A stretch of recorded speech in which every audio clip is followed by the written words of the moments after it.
Ngaphambilini kusuke sibhico kulandzela sinqumo sekuthi kutawuvunyelwa abantu labangamakhulu lasihlanu kuphela eholeni iJackboots. Kepha abaholi belusha babe sebacacisa ngetinhlelo labaseti kwatho kulungisa lesimo.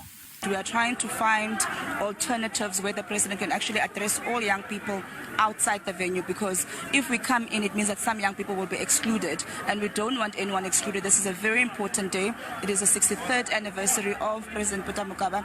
Ekugcineni yehlile imimoya emva kwesinqumo sekuthi umengameli ethulele isifundo ngaphandle endzaweni levulekile kwase kuba kucala kwalesifundo. He was a soldier, he was a warrior, and highly disciplined and well steeped in ANC values, culture, traditions, and politics. Mengameli uthi bobo kakhulu kuvula amathuba emisebenzi kulusha, wathi kuyamjabulisa ukuthi bangetulu kwa 600,000 bafunze bafaka isicelo ku NSFAS.